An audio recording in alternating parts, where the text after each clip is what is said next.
Ei, pessoal, vamos ler o capítulo 13, Uma língua que cura. Ouve, pois falarei coisas excelentes, os meus lábios proferirão coisas retas, porque a minha boca proclamará a verdade, os meus lábios abominam a impiedade. São justas todas as palavras da minha boca, não há nelas nenhuma coisa torta nem perversa. Todas são retas para quem as entende e justas para os que acham conhecimento. Provérbios 8, versículos de 6 a 9. Essa passagem não deveria ser somente nossa confissão e testemunho, mas também nossa reputação, o que falamos sobre nós e o que os outros dizem de nós. Infelizmente, aprendemos na vida a falar com rodeios. Quando nos comunicamos, quase sempre os outros não têm a menor ideia do que falamos. Devem nos comprometer com comunicação simples, direta, honesta e verdadeira. Como Tiago nos disse, bênçãos e maldições não devem estar juntas em nossa boca. Ao contrário, temos de ser como a mulher de Provérbios 31. Em nossa boca deve estar a instrução da bondade. Como filhos de Deus, cheios do Espírito Santo, devemos manifestar os frutos do Espírito, principalmente a bondade, a benignidade, a mansidão e a humildade. Essa deve ser nossa disposição. Qual é a sua disposição? Como o leão que ruge e o urso que ataca, assim é o perverso que domina. Provérbios 28:15. Webster define a palavra disposição como o humor normal de alguém, temperamento, tendência ou inclinação habitual, ou a maneira comum de resposta emocional. Que tipo de disposição você tem? Você é normalmente feliz e de natureza boa, ou é rabugento e mal-humorado? Você é doce e bom, ou azedo e mau? Você é calmo ou fica furioso facilmente?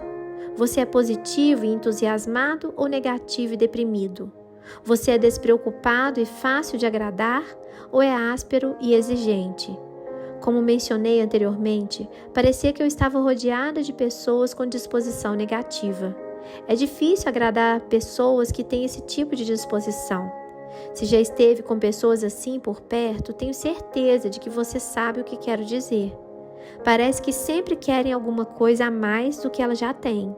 É como sentar-se para comer frango frito e ficar decepcionado porque o frango está frito ao invés de assado. Esse é um exemplo muito simples, eu sei, mas tenho certeza de que você entendeu. Uma pessoa com esse tipo de disposição é quase sempre chamada de rabugenta, mal-humorada ou urso. Qual é a sua disposição? Você é um urso rabugento ou é um ursinho de pelúcia? A disposição orgulhosa. Abominável é ao Senhor todo arrogante de coração. É evidente que não ficará impune.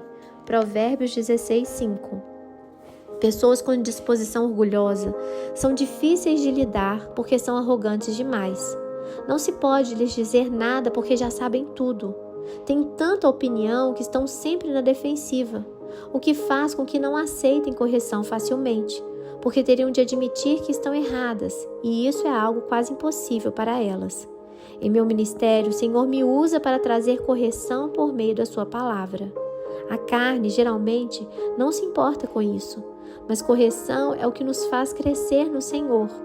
Embora eu tente corrigir em amor, às vezes as pessoas não gostam, porque sendo orgulhosas, resistem à verdade. Mas Jesus diz que é a verdade que nos liberta. João 8:32. Lembre-se, pessoas livres são pessoas felizes.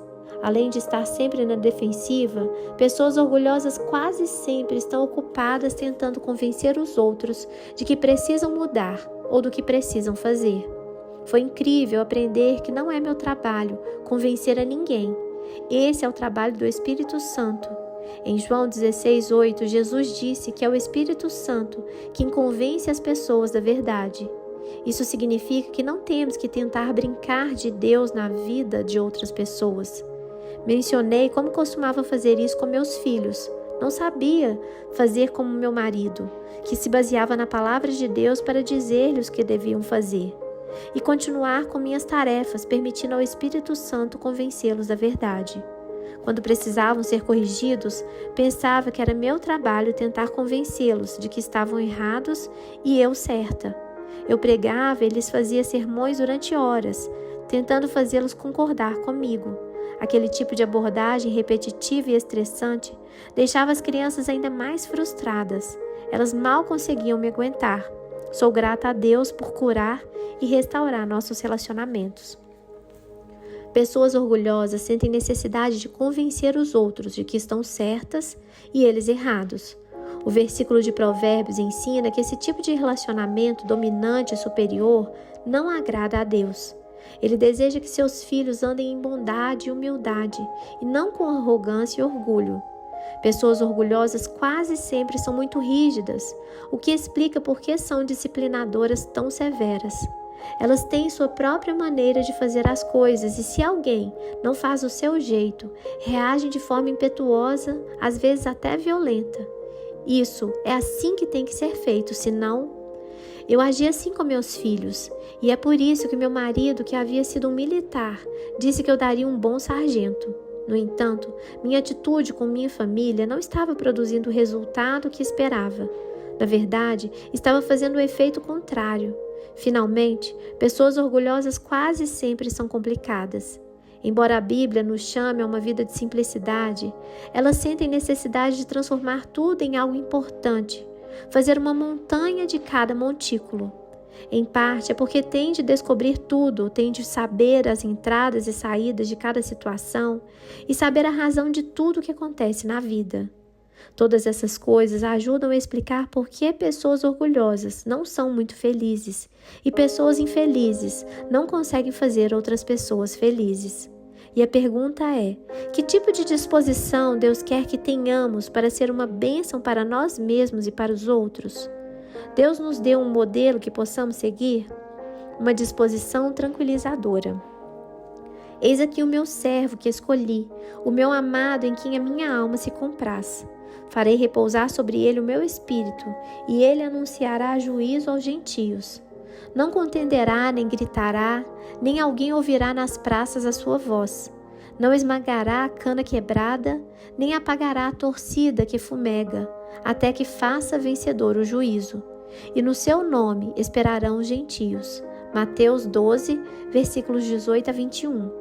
Como crentes, como filhos amados de Deus, criados à sua imagem, Ele quer que tenhamos a mesma disposição tranquilizadora do seu Filho Jesus. Muitos de nós cremos que se Jesus andasse num ambiente de contendas, levaria apenas alguns minutos para que trouxesse paz àquela situação. Jesus era de natureza tranquilizadora.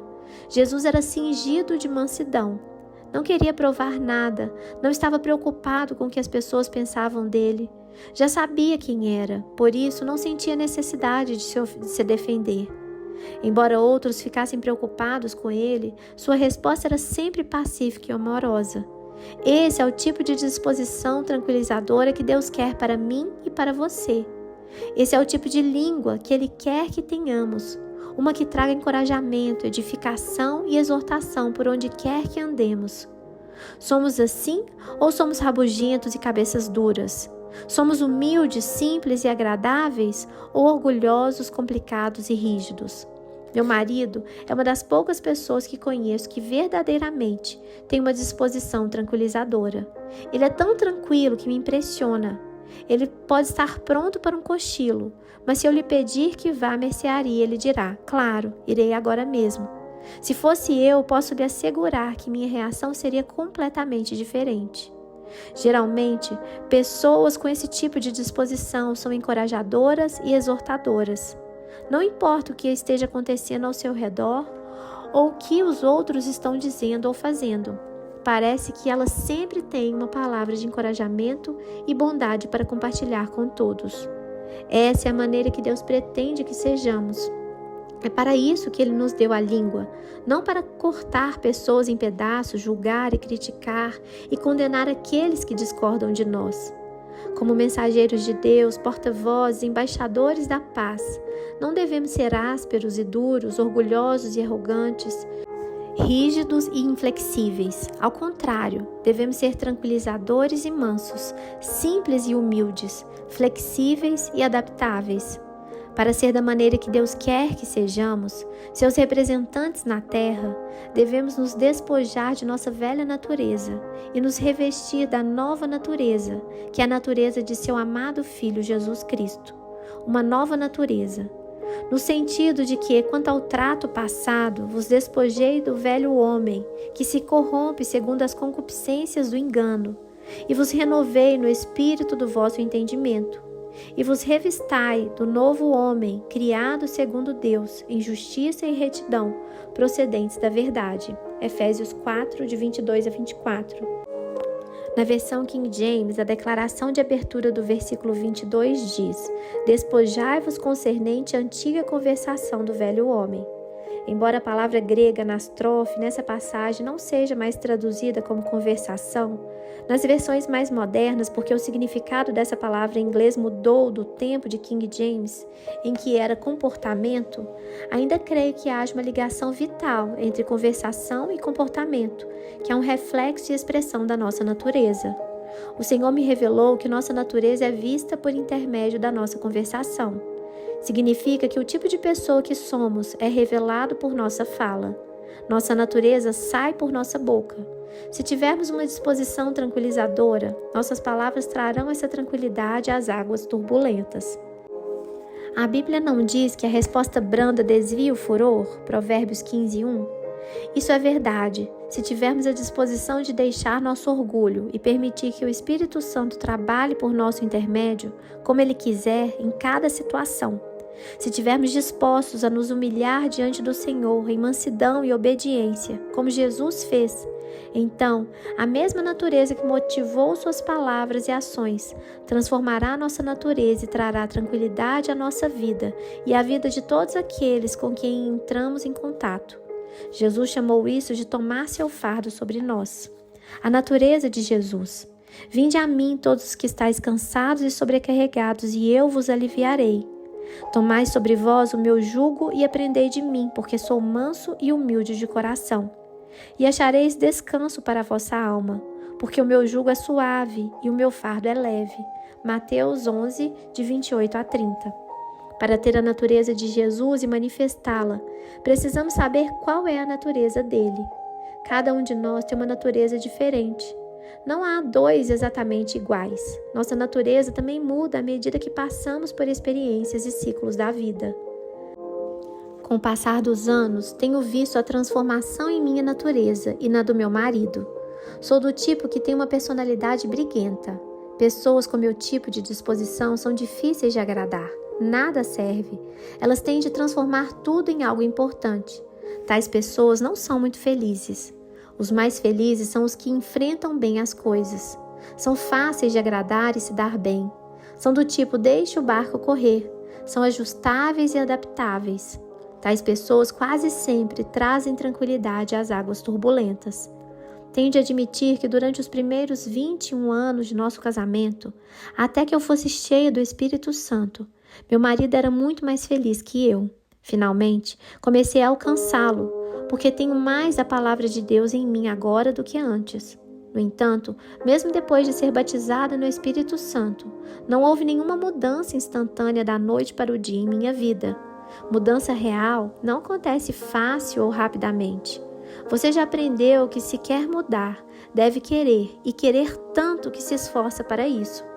Muitas pessoas gostariam de tomar apenas uma pílula ou pronunciar alguma palavra mágica numa noite e acordar na manhã seguinte completamente diferentes, completamente transformadas. Isso não funciona dessa forma. Não existem santos da noite para o dia ou ministros instantâneos. Se você e eu queremos ser diferentes de como somos agora, então temos de suportar alguns sofrimentos. Vamos ter de cooperar com o Senhor passo a passo, enquanto Ele nos molda conforme sua vontade, transformando-nos gradualmente na imagem de seu Filho Jesus. No versículo 29 dessa passagem, Jesus descreve a natureza dele. Ele diz que é manso e humilde de coração, e continua dizendo que se tomarmos seu jugo, sua natureza, e aprendermos dele, acharemos descanso. Quando começarmos a tomar a bondade, mansidão e humildade que marcaram a vida de Jesus, acharemos descanso para nossa alma. No versículo 30, Jesus descreve seu jugo, sua natureza, como suave e bom, e não duro, pesado, áspero ou aflito, mas confortável, gracioso e agradável. Lembre-se, se estiver sob pressão, essa pressão não vem de Deus. Seu jugo não é áspero, duro, pesado ou aflito, porque sua natureza não é assim. Essa não é a forma de ser do Senhor, essa é a forma de ser do diabo, e é dessa forma que se tornam aqueles que se submetem a ele. Jesus tem uma disposição pacífica e tranquilizadora. É por isso que a Bíblia diz que se quisermos ser guiados pelo Espírito de Deus, devemos aprender a ser guiados pela paz. Colossenses 3,15. Se formos guiados pela paz, saberemos que estamos sendo guiados por Deus, porque Ele é a paz dentro de nós. Muitos crentes vão de um culto a outro buscando uma voz, procurando uma palavra de Deus. Com a direção do Espírito Santo, ministrei palavras de conhecimento, palavras de sabedoria e palavras de profecia em nossos cultos. Todo mundo gosta disso, mas quando se trata de permitir que o Espírito Santo transforme nossa natureza carnal na natureza de Jesus Cristo, é outra história. É aí que os cristãos maduros são separados dos bebês espirituais. É aí que é revelado quem realmente quer ter um compromisso com Deus e quem não quer. É fácil permanecer do jeito que somos. É fácil continuar sendo áspero, duro e aflito, mas isso rouba nossa paz e alegria. Devemos aprender que se escolhermos ser verdadeiramente felizes, teremos de ser como Jesus, tomar sua natureza sobre nós, ainda que Ele tenha tomado nossa natureza sobre Ele. Hebreus 2,16. Ásperos e duros ou doces e calmos é o que vai revelar se somos verdadeiros adoradores de Deus. Um óleo de unção santo e perfumado. Disse mais o Senhor a Moisés: Tu, pois, toma das mais excelentes especiarias, de mirra fluída, 500 siclos, de cinamomo odoroso a metade, a saber, 250 siclos, e de cálamo aromático, 250 siclos, e de cássia, 500 siclos, segundo o ciclo do santuário, e de azeite de oliveira, 1 hin. Disto farás o óleo sagrado para unção, o perfume composto segundo a arte do perfumista. Este será o óleo sagrado da unção. Êxodo 30, de 22 a 25. Você realmente quer ser ungido ou quer apenas gotas de unção do Espírito Santo? Você quer ser impregnado com a doce fragrância do Espírito de Deus? De acordo com a Bíblia, há uma fragrância espiritual que sobe de nossa vida, porque nós somos para Deus o bom perfume de Cristo, tanto nos que são salvos como nos que se perdem. 2 Coríntios 2,15. Essas coisas que vemos no Antigo Testamento são muito relevantes nos aspectos práticos do Novo Testamento. Os ingredientes do óleo da unção. Com ele ungirás a tenda da congregação e a arca do testemunho, e a mesa com todos os seus utensílios, e o candelabro com seus utensílios, e o altar do incenso, e o altar do holocausto com todos os utensílios, e a bacia com seu suporte. Assim, consagrarás essas coisas para que sejam santíssimas. Tudo que tocar nelas será santo. Também ungirás Arão e seus filhos e os consagrarás, para que me oficiem como sacerdotes. Êxodo 30, de 26 a 30. Tem um livro de Hannah Hornady chamado Mountains of Spices. Ao ler essas passagens de Êxodo, comecei a me perguntar o que tais especiarias representavam. E então, procurei-as naquele livro. De acordo com a autora, a mirra representa a mansidão, visto que a receita para o óleo da unção pede 500 ciclos de mirra.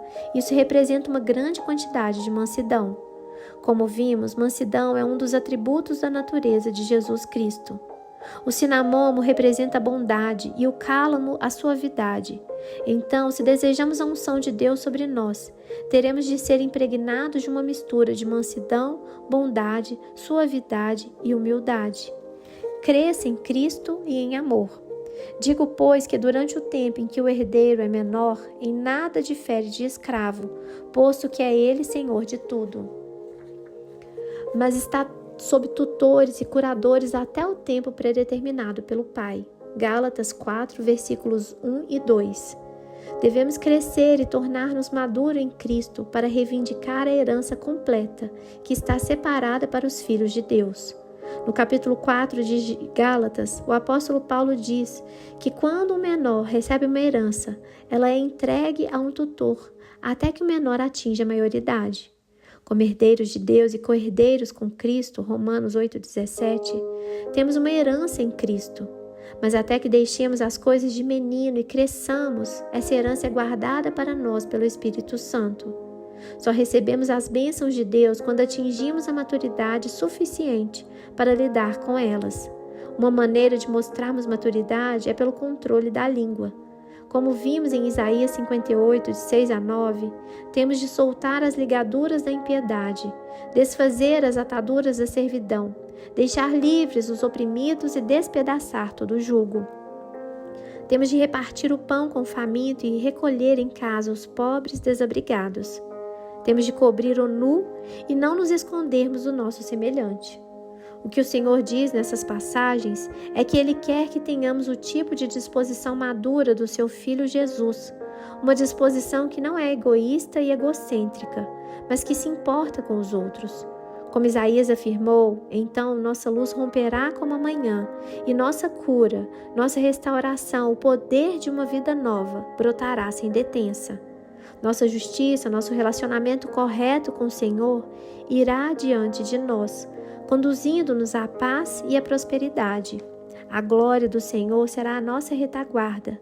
Clamaremos ao Senhor e Ele nos responderá. Quando tirarmos o jugo do meio de nós, o dedo que ameaça, quando pararmos de criticar e julgar os outros, quando lançarmos fora toda forma de falar falso, áspero e injustamente, então as bênçãos do Senhor virão sobre nós.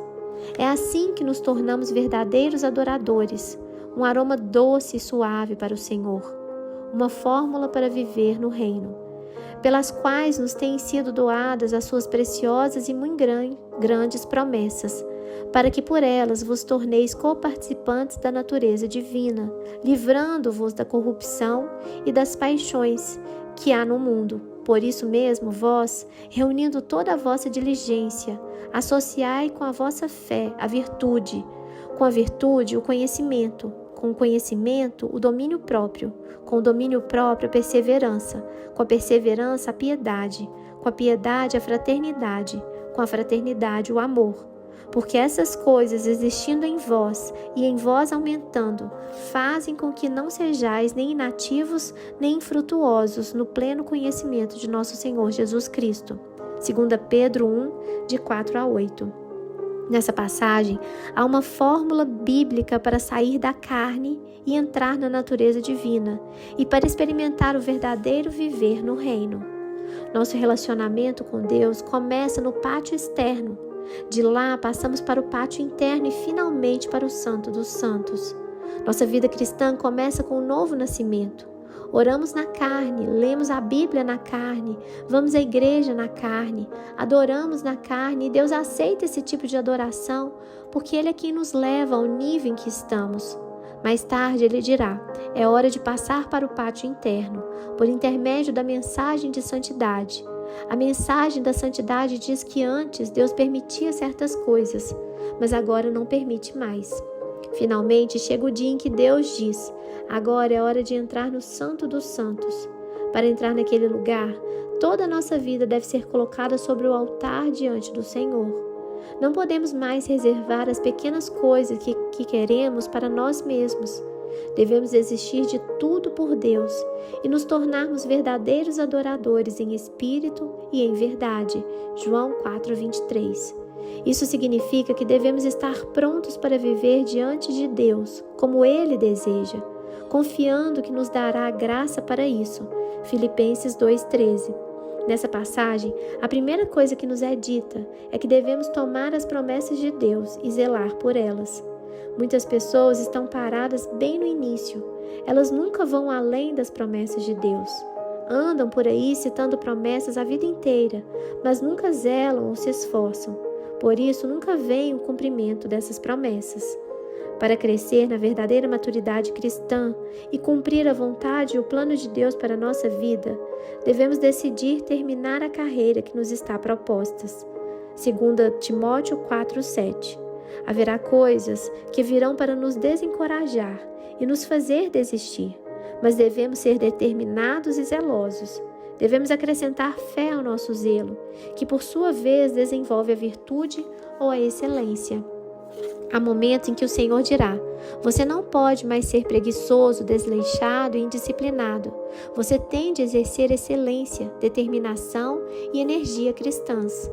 Essa excelência desenvolve o conhecimento que produz o domínio próprio. Isso significa que não podemos mais fazer o que queremos, mas devemos ser comprometidos como Jesus para fazer a vontade do Pai.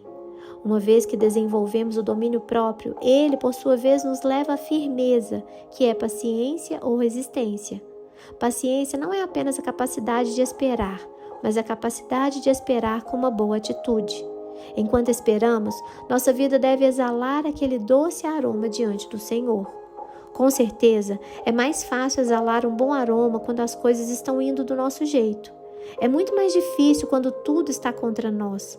Quando aqueles ao nosso redor estão tendo suas orações respondidas, enquanto as nossas próprias orações parecem não passar do teto.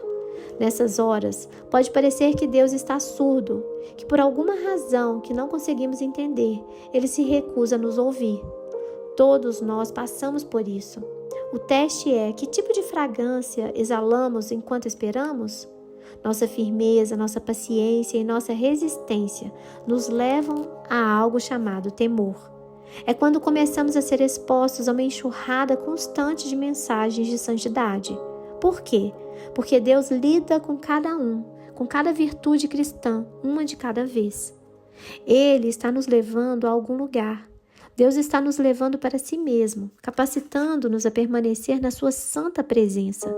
Ele está nos preparando para sermos usados por Ele no grande avivamento dos últimos dias. Depois do temor vem a afeição fraterna, que a versão King James chama de bondade fraterna.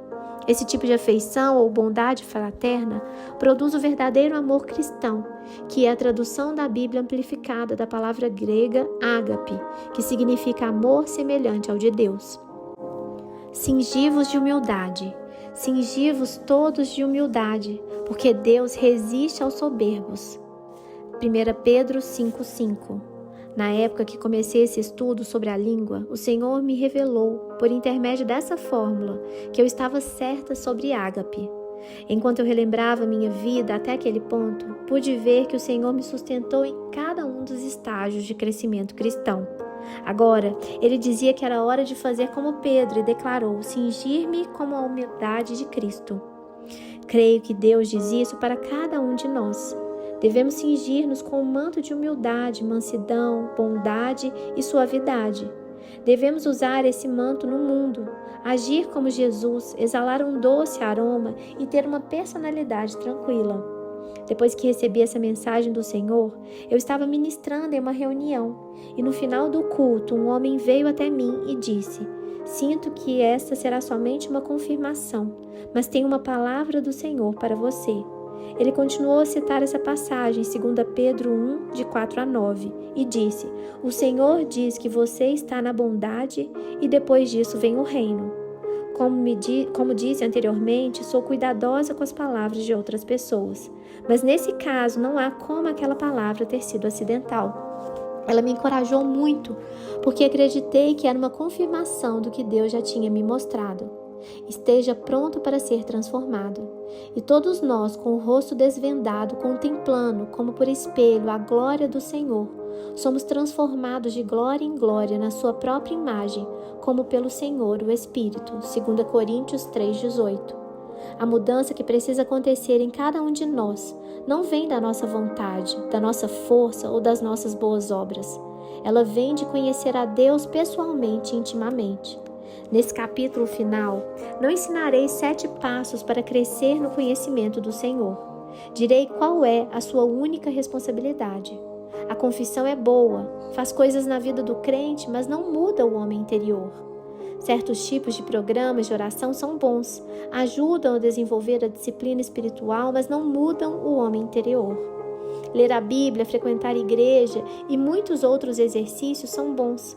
São coisas que cada crente tem que praticar, mas elas não mudam o homem interior. Só existe uma maneira de mudar o homem interior. É colocando-se na presença de Deus e permitindo que Ele faça uma obra no seu interior. No momento, toda a igreja de Jesus Cristo está trabalhando e se esforçando, tentando mudar. Deus me revelou que apreciaria muito se todos nós apenas o contemplássemos em Sua palavra e permitíssemos que Seu Espírito nos transformasse em Sua imagem. Nós nos tornamos tão religiosos, na verdade, temos nossa própria religião. Planejamos e programamos tudo em nossa vida espiritual. Não há nada de errado com a disciplina e a ordem, mas se planejamos e programamos as coisas e deixamos Deus de fora, então temos um problemão em nossas mãos. A única coisa que vai nos transformar verdadeiramente é entrar na presença de Deus e esperar que Ele faça o que não podemos fazer sozinhos. Não estou desafiando você a sair e tentar ser bom, humilde, manso ou amoroso. Se essa é a mensagem que você captou desse livro, então você ficará frustrado. Essa mensagem não tem a intenção de trazer condenação para o que você é ou foi. É para trazer encorajamento para o que você pode ser, se quiser submeter-se ao Espírito do Deus vivo. O Senhor está procurando pessoas que desejam ser mudadas do que são agora, para o que somente Ele pode fazê-las ser. O primeiro passo nesse processo envolve quase sempre uma mudança no discurso. Isso foi verdade para Abrão e Sarai, que tiveram de aprender a chamar-se por nomes diferentes. Foi verdade para Moisés, que deu a desculpa de não poder falar adequadamente, dado o problema com a sua língua. Isso foi verdade para Isaías, que disse ser um homem de lábios impuros, que vivia no meio de um povo de impuros lábios. Isso foi verdade para Jeremias, que alegou ser jovem demais para falar pelo Senhor. Isso será verdade para você e para mim. Se quisermos ser mudados, o Senhor fará nossa transformação e transfiguração de sua própria maneira e em seu próprio tempo, enquanto simplesmente tivermos comunhão com Ele no homem interior. Experimentando o Senhor. Gostaria de compartilhar com você essa citação do livro chamado Vivenciando as Profundezas de Jesus Cristo. Deus habita no seu espírito. Quando você aprender como é habitar lá com Ele, sentirá que a presença dele dissolverá a dureza de sua alma. E enquanto a dureza de seu coração derrete, fragrâncias preciosas exalam de sua alma. Pense nisso por um momento. Deus habita lá no seu espírito, mas você tem de aprender a habitar lá com Ele. Produzir frutos não vem de frequentar igreja, vigília de oração, leitura da Bíblia ou confissão positiva, embora essas coisas sejam boas. Vem de conformar-se ao Senhor e permitir-lhe conformar-se a você. É sua divina presença que dissolve a dureza de sua alma, para que as doces fragrâncias exalem de você. Você quer mudar? Quer desistir de ser duro, áspero e aflito? Quer se tornar humilde, manso, suave e doce? Quer ser como Jesus? Então aprenda a ter comunhão com Ele, para que Jesus possa desenvolver em você uma língua e um espírito tranquilos. Deus abençoe você. Até o próximo capítulo.